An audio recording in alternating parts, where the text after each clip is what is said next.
Hello guys, my name is Sanjeev Pandey और स्वागत है आपका अपने चैनल में लर्न विद संजीव में। आज का जो टॉपिक है ना, वो टॉपिक बेसिकली हमको इसी टाइम पे क्लियर होता है। ओके, लाइक इसी टाइम पे हमारे दिमाग में वो क्वेश्चन आते हैं कि हमारे पास अब सिर्फ 4 महीने या फिर 3.5 मंथ बचे हैं हमारे बोर्ड एग्जाम के लिए। ओके, मैं बेसिकली बात कर रहा हूँ 12th स्टैंडर्ड के जो स्टूडेंट्स हैं उनकी बात कर रहा हूँ, क्योंकि उनका जो बोर्ड एग्जाम है वो मार्च में होने वाला है। ओके, हम अगर पेंडेमिक को एक्सक्लूड कर दे तो वो हम लोग कंसिडर नहीं करने वाले हैं। ओके, सो हमारा जो एग्जाम होगा वो फेब तक स्टार्ट हो जाता है, तो हमारे पास बेसिकली 3.5 से 4 मंथ बचे हुए हैं। और अभी भी बहुत सारे ऐसे स्टूडेंट हैं जिन्होंने पढ़ाई स्टार्ट नहीं की है, जिन्होंने अपना एक भी सब्जेक्ट क्लियर नहीं किया है। ओके, तो आज हमारा वीडियो उस टॉपिक पे है कि कैसे ये बचे हुए 4 मंथ में हम लोग पूरा का पूरा सब्जेक्ट हम लोग कंप्लीट कर सके। ओके, हम लोग बेसिकली बात करेंगे फिजिक्स की। ओके, कैसे हम लोग फिजिक्स को 4 महीने में खत्म कर सके। ओके, सो वीडियो को पूरा एंड तक देखिए। ओके, वीडियो बहुत मजेदार और बहुत ज्यादा इंफॉर्मेटिव होने वाला है, खासकर उन बच्चों के लिए जिन्होंने अभी तक थोड़ा भी पढ़ाई स्टार्ट नहीं किया है। ओके, सो बने रहिए मेरे साथ, स्टार्ट करते हैं आज का वीडियो। तो बेसिकली आज हम लोग बात करने वाले हैं फिजिक्स की। अगर हम लोग देखें तो फिजिक्स में महाराष्ट्र बोर्ड की अगर हम लोग बात करें, हम लोग बोर्ड एग्जाम की बात करें बेसिकली महाराष्ट्र बोर्ड की, तो हमारा जो फिजिक्स है वो 2 पार्ट में डिवाइडेड है। एक मैकेनिक्स पार्ट में है और दूसरा इलेक्ट्रॉनिक्स है।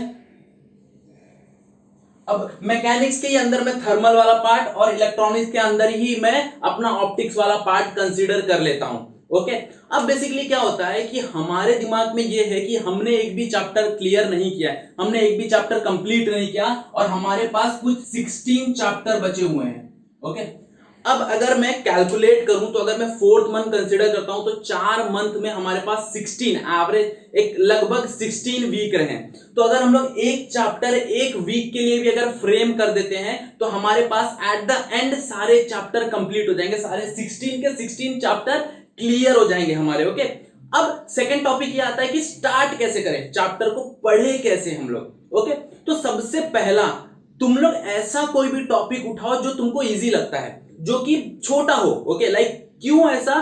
क्योंकि जब हमारा एक छोटा सा टॉपिक क्लियर होता है ना तो हमको क्या आता है, हमको कॉन्फिडेंस आता है। जब हमको कॉन्फिडेंस आता है ना तो हम आगे और बड़ा टॉपिक प्रिपेयर करने के लिए रेडी हो जाते हैं। ओके, हमारा एक भी चैप्टर क्लियर नहीं है ना तो दिमाग में चलते रहता है कि कैसे करना है, कब स्टार्ट करना है, कैसे पढ़ूं। बट जब हम लोग एक चैप्टर हमारा कंप्लीट कर देते हैं ना तो हमारे दिमाग में क्या रहता है, हमारे दिमाग में रहता है कि लाइक हम लोग ने एटलीस्ट स्टार्ट कर दिया है। ओके, अब चैप्टर कैसे कंप्लीट करना है। ओके, तो 2 चीजें हैं चैप्टर में, हमारे पास बेसिकली 3 चीजें हैं हमको कैसे चैप्टर कंप्लीट करना है। तो अगर कोई भी एक चैप्टर की बात करें तो उसमें आ जाता है हमारा थ्योरेटिकल पार्ट जो कि हमारा थियरी रहता है। ओके, नेक्स्ट आ जाता है हमारा डेरिवेशन वाला पार्ट और उसके बाद हम आ जाता है न्यूमेरिकल वाला पार्ट। अब हमारे पास 2 ऑप्शन है इसको कंप्लीट करने के। ओके, अगर कोई भी एक चैप्टर कंसीडर करते हैं हम लोग, सपोज करो रोटेशनल मोशन मैंने ले लिया। अब मैंने क्यों रोटेशनल मोशन लिया? क्योंकि मुझे रोटेशनल मोशन पसंद है।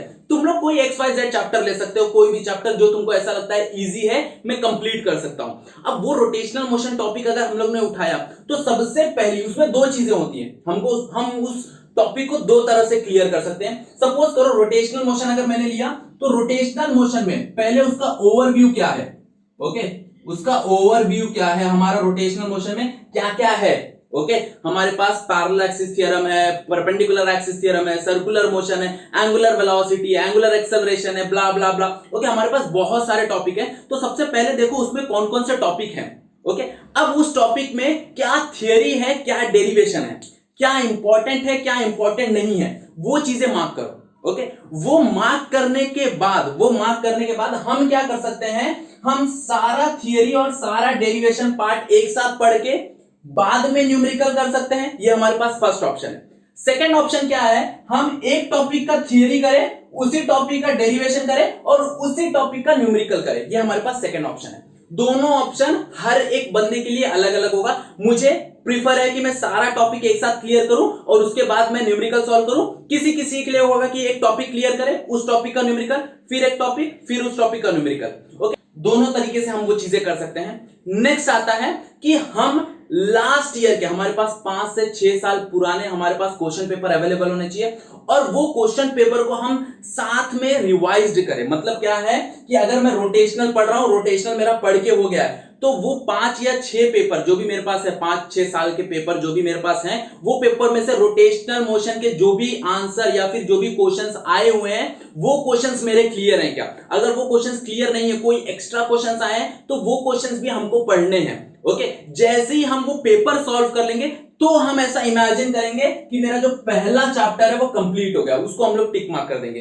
अब ये हमको कितने टाइम फ्रेम में करना है, वो 1 वीक के टाइम फ्रेम में करना है। अब 1 वीक के टाइम फ्रेम में सिर्फ फिजिक्स तो है नहीं, बाकी सारे सब्जेक्ट भी है, तो उस टाइम फ्रेम में हमको डिवाइड करना है कि कौन सा 2 दिन हमको पर्टिकुलर इस सब्जेक्ट को देना है, पर्टिकुलर फिजिक्स को देना है, केमिस्ट्री को देना है, मैथ्स को देना है, वो हमको डिसाइड करना है। ओके, ये हम कौन सा चैप्टर पढ़ रहे हैं, जो हमने लास्ट में कहीं ना कहीं पढ़ा है। करंट हम एक और चैप्टर पढ़ रहे हैं, तो बेसिकली अगर हम लोग देखने जाएं, at the end of this week हमारे पास 2 चैप्टर रेडी होंगे। पहला कौन सा, जो हमने लास्ट पढ़ा था, जो हम अब रिवाइज कर रहे हैं। सेकंड, जो हम अभी करंट पढ़ रहे हैं। तो उससे क्या होगा, 1 वीक में देखने जाए तो हमारे 2 चैप्टर कंप्लीट होंगे। मतलब हम लोग ने 16 वीक का टारगेट किया है, बट जो हमारा टारगेट है वो बेसिकली 8 वीक में ही क्लियर हो जाएगा। तो बचा हुआ 8 वीक हम लोग क्या करेंगे, बचा हुआ 8 वीक हम लोग रिवाइज करेंगे। सेकेंड चीज, अब जब तुम लोग पढ़ रहे हो तो बेसिकली इसके क्या करो, नोट्स बनाना चालू करो। जब तुम लोग इसके नोट्स बनाओगे तो जब तुम लोग रिवाइज करोगे तो वो तुम्हारे लिए बहुत बेनिफिशियल होगा। ओके, अब नोट्स बनाने में अगर तुमको कोई प्रॉब्लम आ रहा है तो उसके लिए मैंने बेसिकली वीडियो बनाया हुआ है। ओके, तुम लोग आई बटन में जाके क्लिक कर सकते हो, वहां पे तुमको मिल जाएगा। ओके, सो ऐसे ही हम लोग आ जाते हैं सेकंड चैप्टर पे। ओके, सेम पैटर्न हम लोग फॉलो करेंगे सेकंड चैप्टर पे। थियरी, डेरिवेशन, न्यूमेरिकल, लास्ट में हम लोग क्या करेंगे, लास्ट में हम लोग क्वेश्चन पेपर ले लेंगे। ये जो क्वेश्चन पेपर वाला काम है, ये क्वेश्चन पेपर वाला बहुत कंपलसरी है। ओके, ये चीज मुझे करना ही करना है। अगर हम लोग लास्ट के 5 से 6 ईयर के क्वेश्चन पेपर लेके आ सके, ओके, ये क्वेश्चन पेपर अगर हम लोग ने सॉल्व किया ना, तो बेसिकली हमारे 60 से 70 मार्क्स तो कंपलसरी फिक्स है। अगर हमने और एफर्ट दे दिया तो that can be converted into 90 to 95 marks guaranteed. Okay, तो वो डिपेंड करता है कि हम कितना मेहनत करते हैं। पहले इस चीज पे ध्यान दो, उसके बाद उसी पर्टिकुलर चैप्टर का इस चीज पे ध्यान दो। जैसे ही हम लोग यहां पे क्वेश्चन पेपर सॉल्व कर लेंगे, हमारा वो चैप्टर कंप्लीट हो जाएगा, उसको हम लोग टिक मार्क कर सकते हैं, हम लोग नेक्स्ट चैप्टर पे बढ़ सकते हैं। Okay, so this is the basic फंडा कि हम लोग कोई भी चीज को कैसे क्लियर कर सकते हैं। ओके, ये बेसिक तरीका है कि कैसे हम लोग अब कोई भी सब्जेक्ट स्टार्ट करके एग्जाम के पहले वो अच्छे से प्रिपेयर कर ले। ओके, तो ये अगर तुम लोग सिंपल पैटर्न फॉलो करोगे ना, तो बेसिकली डेफिनेटली तुम लोग को क्या होने वाला है, फायदा होने वाला है उस चीज के लिए। ओके, समझ में आई बात है सबको, क्लियर हुआ। सो बहुत स्टूडेंट का यही क्वेश्चन रहता है अभी जाके कि हमने स्टार्ट नहीं किया, तो इस तरह स्टार्ट करो, डेफिनेटली क्या होने वाला है, तुम्हारा एग्जाम में फायदा होने वाला है। ओके, सो ये जो वीडियो है ये शेयर कीजिए उन स्टूडेंट्स के साथ जो 12th में है। ओके, या फिर तुम्हारे फ्रेंड्स हो, कलीग्स हो, शेयर कर लीजिए। और अगर आप चैनल पे नए हैं तो वो जो सब्सक्राइब वाला बटन है वो दबा दीजिए। ओके, उसको रेड से ग्रे कर दीजिए। ओके, वीडियो अगर आपको पसंद आ रहा है तो लाइक कर दीजिए। ओके, बहुत सारा शेयर कीजिए, ऐसे बहुत सारे कंटेंट आने वाले हैं। ओके, थोड़ा सा मुझे टाइम नहीं मिलता इसलिए मैं वीडियो नहीं बना पाता हूं, बट जैसे ही मुझे टाइम मिलता है मैं आपके लिए एक बेहतरीन टॉपिक लाने की कोशिश करता हूं। ओके, सो आज का जो वीडियो हम लोग यहीं पे एंड अप करते हैं। आज के लिए बस इतना ही, that's it for today, thank you so much.